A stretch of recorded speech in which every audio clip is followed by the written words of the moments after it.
I was 22 years old, 23 years old, I think, and I was driving to work, for work, and I still remember it was on Green Street in San Francisco, and I was going to pick up some stuff. We had a truck, for the company, and I was bouncing up and down in the seat singing Moon Dance was on the radio, and going up the hill just in a happy, upbeat mood, and I felt a jolt of energy kind of come up my arm and into my chest.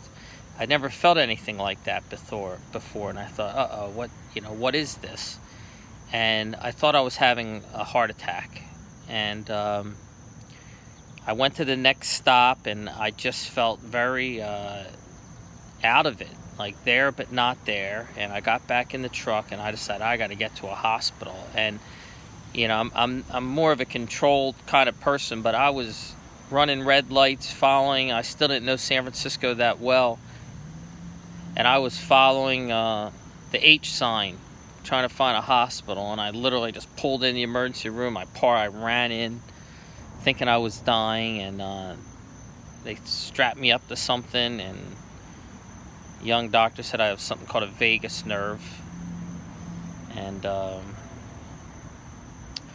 ended up going home. I guess, the energy calmed down. I went back to my apartment. I called a good friend's dad, who I called my uncle, and told him what happened. He's a rabbi, and he also had a background in psychology. And he said to me, "Evan, you had a panic attack."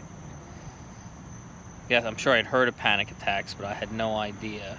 And thus started my odyssey. I'm now 58 years old, and I can't tell you that I conquered this. Anxiety, the physical and mental sensations that go with it have been with me to varying degrees for the last 35 years. It's something I've been hesitant to talk about. Not with my friends know about it.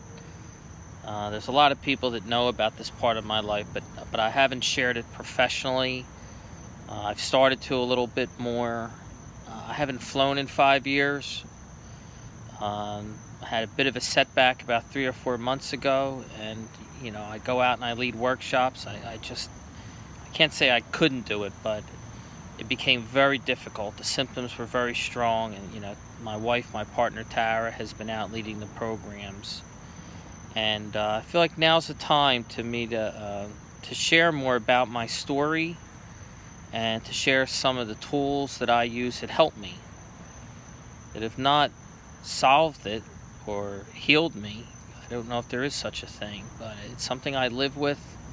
There's definitely been shame or embarrassment about it at times. The underlying feeling is that I must be weak, or there's something wrong with me. Other people can handle this. Why can't I? And, when I'm being more objective or helping someone else, I can see it in another light. But when I'm caught up in it, it's very... takes away your confidence, let me put it that way. It's very undermining, and it makes you feel insecure, scared, less than, afraid. I don't want to tell anybody. What would people think? And none of this is true. Maybe some of it is, but I started seeing some of the NBA athletes coming out speaking about it. I had started to be more open with clients, but I feel like now's the time to be even more open about it. One, it helps me. I feel when I'm more open about it, it takes away some of the stigma, and it's the hiding it that creates even more tension. But also I can help people. I know that I can. I know that I have a lot to offer, and I'm hopefully, when I'm caught up in it, you don't think many people have this. And, but, there are people who don't know me. I remember I used to work in catering, and I'd come home, 1 or 2 o'clock in the morning. There was a guy who lived in my building that had the same occupation. We'd come home about the same time. I remember one time he says to me, "Man, you seem like the most calm person in the world." And I thought, this guy has no freaking clue. He has no idea what I go through on a daily basis. I have other people that say, "Evan, I just want some of your calm and peacefulness." And I think, I do not know what they're talking about. If they knew what goes on inside of my head and my body, maybe I should wear a sign. Sometimes I wish I did have a sign that said, "I'm nervous, I'm anxious," because I think in some ways I don't show it outwardly. But well, let's see where this goes, and I hope I can help some other people. Uh, Doing so, I'll probably help myself. And let's see. All right. Thanks for listening. Bye-bye.